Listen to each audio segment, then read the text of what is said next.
एक दिन मटिया में तोहरा हो, एक दिन मटिया में तोहरा सिंगार होई हो, सिंगार होई जाते गया से पंछी पधार होई, जाते गया से पंछी पधार होई। एक दिन मटिया में तोहरा सिंगार होई हो, सिंगार होई जाते गया से पंछी पधार होई, जाते गया से पंछी पधार होई, जाते गया से पंछी पधार होई, जाते गया से पंछी पधार होई।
Oh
जय जय नवले किशोर, जय गोपी चित चोर प्रभु, जय जय माखन चोर। आत्मदेव जी महाराज को बड़ा कष्ट हुआ, बेचारे रोने लगे। देखिए व्यक्ति का रोना जाता नहीं, पहले रो रहे थे संतान नहीं है इसलिए रो रहे थे, अब संतान है इसलिए रो रहे हैं। पहले संतान ना होने के कारण रो रहे हैं और अब संतान है इसलिए रो रहे हैं। रोना बंद नहीं हुआ। व्यक्ति का रोना कभी बंद नहीं होता है। इसलिए आराम की तलब है तो एक काम कर, आराम के शरण में और राम राम कर। रोने से बचना है तो भगवान के शरण में चले आओ। हाँ, फिर रोना तो यहाँ भी होगा, लेकिन यहाँ भगवान के प्रेम में मीरा की तरह रोना पड़ेगा। यहाँ संसार के वियोग में नहीं रोना, यहाँ संसार के गम में नहीं रोना है। यहाँ रोना है लेकिन यहाँ ईश्वर के प्रेम में रोना है। गोकर्ण जी महाराज ने कहा पिताजी तुम्हारे दुख का कारण तुम्हारा बेटा नहीं बल्कि तुम खुद। कभी कभी हमें भी आपको भी लगता है कि हमारे जीवन में जो घटना घटी वो फलाने व्यक्ति की वजह से। कभी कभी लगता है कि तुम्हारे कारण मेरा इतना नुकसान हो गया, तुम्हारे कारण ये हो गया वो हो गया, लेकिन वास्तव में मूल में व्यक्ति खुद ही कारण है। काहू ना को सुख दुख कर दाता, निज कृत कर्म भोग संभ्राता। जो बोगे वो काटोगे, जो करोगे वो भरना पड़ेगा। करता था सो कर चुका, अब कर क्यों पछताए। और बोया पेड़ बबूल का तो आम कहाँ से खाए। भाई जो बोगे वो काटोगे, इसमें कोई संदेह नहीं। एक बार एक व्यक्ति बगीचे में गया, आराम कर रहा था। पहले जमाने में जब लाइट पंखा नहीं होता तो लोग बगीचे में ज्यादा समय व्यतीत करते थे। हाँ, सुखी रहते थे, स्वस्थ रहते थे। तो व्यक्ति बगीचे में लेटा हुआ था, देखा एक आम का पेड़ लगा था, पेड़ पर बड़ा सुंदर पका आम लगा था। आंखों ने देखा, किसने देखा? किसने देखा? बड़ा सुंदर आम लगा तो मन ललचाया, मन ललचाया। पांव से चलकर गया, आंखों ने देखा, मन ललचाया, पांव से चल के गया तो हाथ ने तोड़ लिया। हाँ, बड़ा सुंदर पका आम हाथ ने तोड़ा और फिर जीवा ने स्वाद लिया। आहा बड़ा मीठा है। जीवा ने स्वाद लिया और आत्मा तृप्त हुई। बड़ा मन प्रसन्न हुआ, भाई बड़ा मीठा स्वादिष्ट आम है। और जब तक जीवा स्वाद ले रही थी इतने में बगीचे का मालिक आ गया और जड़ा थप्पड़ गाल पे। चाटा कहाँ पड़ा? चाटा कहाँ पड़ा? गाल पर। और आंसू कहाँ से निकला? हाँ, चाटा गाल पे पड़ेगा तो आंसू कहाँ से? पहली गलती आंखों की थी। आंखों ने देखा, मन ललचाया, पांव चल के गया, हाथ ने तोड़ा, सा जीवा ने लिया, आत्मा तृप्त हुई।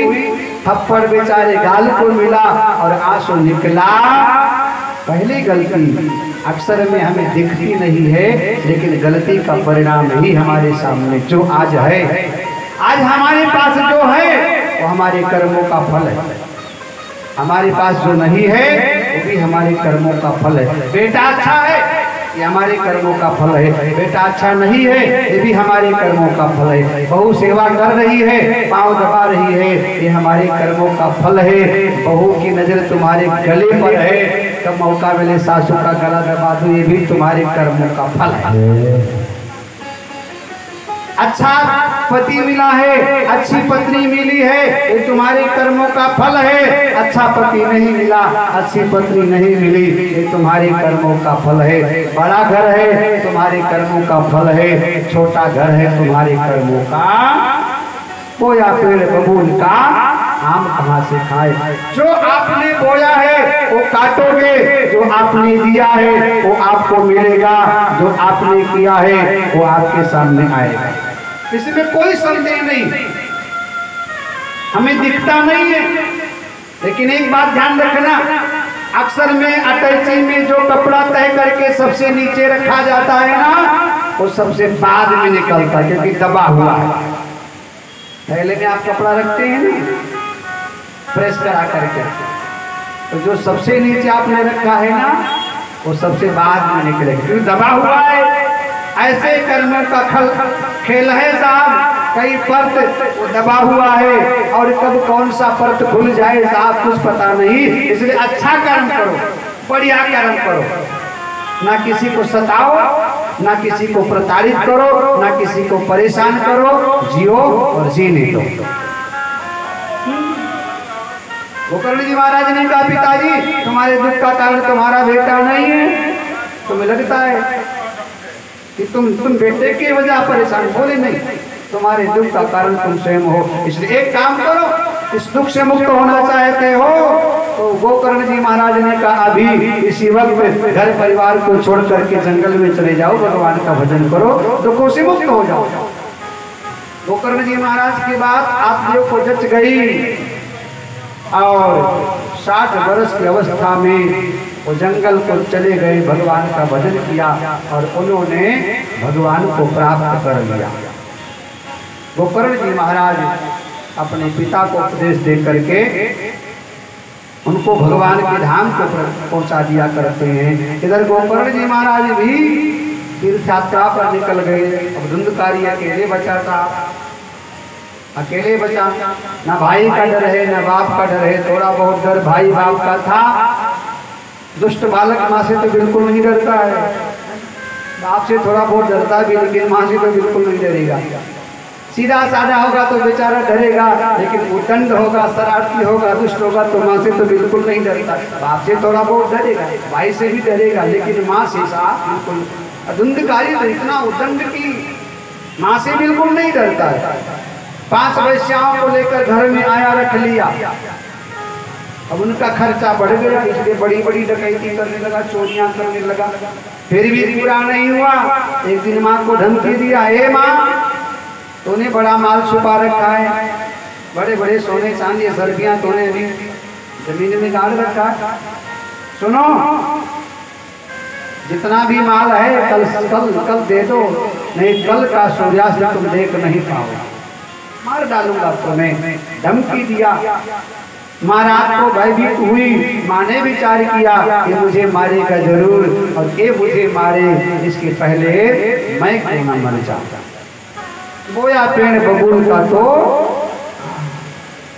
जो बाबा ने प्रसाद दिया था, अविश्वास प्रकट करके गऊ को खिला दिया, और सौदेबाजी में दूसरे का कोख खरीद लिया।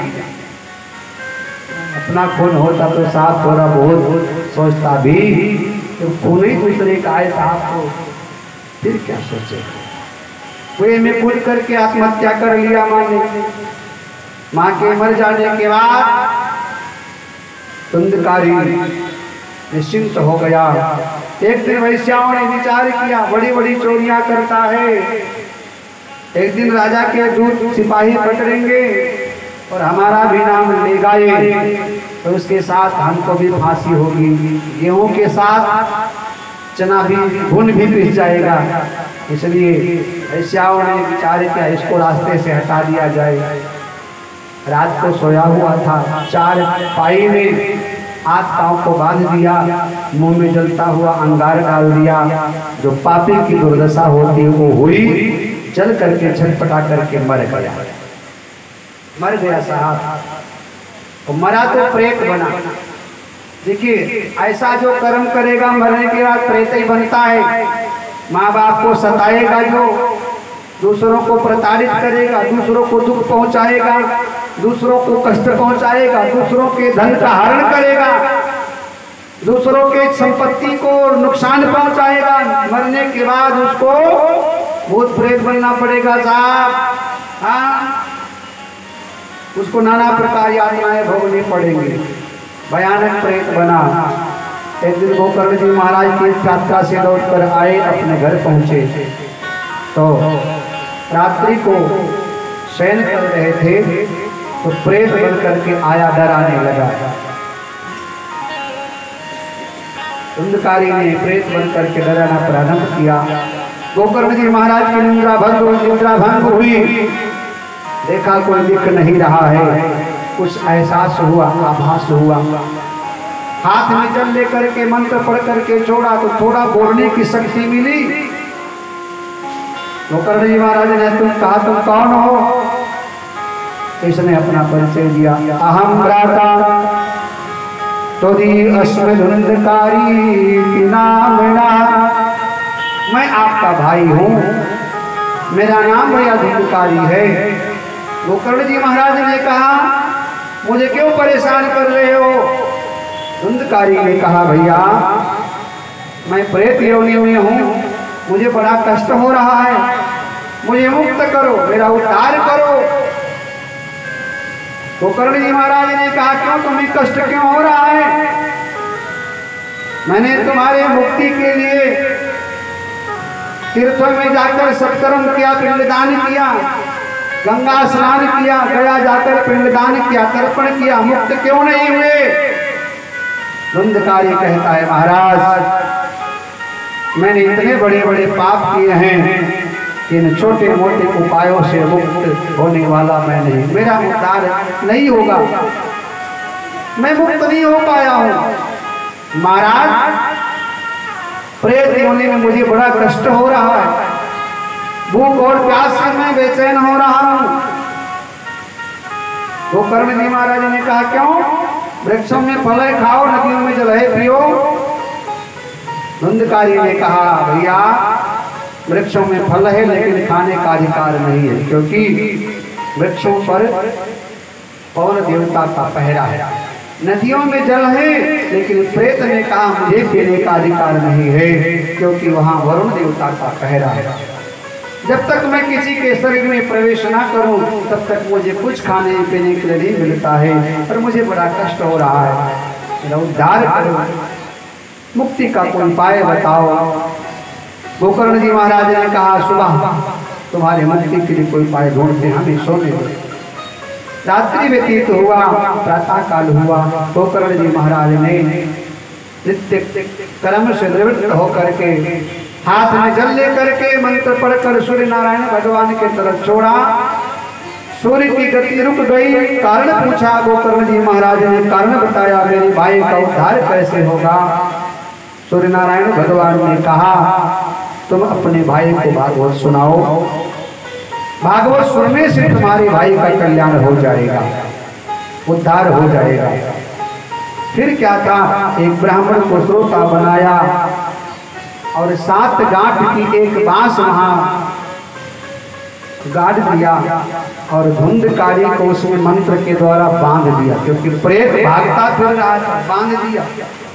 प्रारंभ में उसको तो थोड़ा कष्ट हुआ, लेकिन धीरे धीरे कथा का जैसे असर उसके जीवन में आने लगा, मन लग गया और भगवान की कथा सुनते सुनते पापों से मुक्त होने लगा।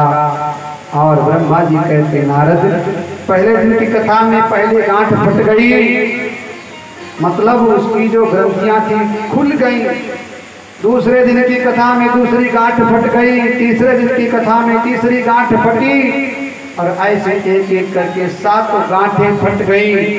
और 7वें दिन प्रेत योनि से मुक्त होकर के दिव्य स्वरूप धारण करके गोकर्ण जी महाराज को प्रणाम करके विमान में बैठ करके धुंधकारी जाने लगा। भगवान के पार्षद लेने के लिए आए। गोकर्ण जी महाराज ने धुंधकारी को जब जाते देखा तो भगवान के पार्षदों से पूछा, बोले भैया, बोले हाँ महाराज, बोले कथा इतने लोगों ने सुना लेकिन उद्धार क्यों एक व्यक्ति का क्यों हुआ, सबका क्यों नहीं हुआ। भगवान के पार्षदों ने कहा महाराज सबका ध्यान इधर उधर बटा हुआ था, किसी का ध्यान खेत में था, किसी का खलिहान में, किसी का व्यापार में, किसी का चूल्हे चौके में था, किसी का ध्यान बेटे में, किसी का ध्यान बहू में, किसी का ध्यान कहीं, किसी का ध्यान कहीं, लेकिन इस प्रेत का ध्यान केवल भगवान के चरणों में था, भगवान की कथा में था, इसलिए इसका उद्धार हुआ। सबका उद्धार चाहते हो तो भगवान के पार्षदों ने कहा महाराज दोबारा सबको कथा सुनाया जाए। और फिर तो क्या था, दोबारा से कथा प्रारंभ हुई। इस बार सुंदर विमान आया और सबको भगवान के पार्षद उसमें बिठा करके लेकर के चले गए। सबका उद्धार हुआ और सब गाने लगे भगवान के चरणों में कि लागी लगन मत तोड़ना, लागी लगन मत तोड़ना, हरि जी मेरी लागी लगन मत तोड़ना, हरि जी मेरी लागी लगन मत तोड़ना, हरि मोरी लागी लगन मत तोड़ना, ओ लागी लगन मत तोड़ना,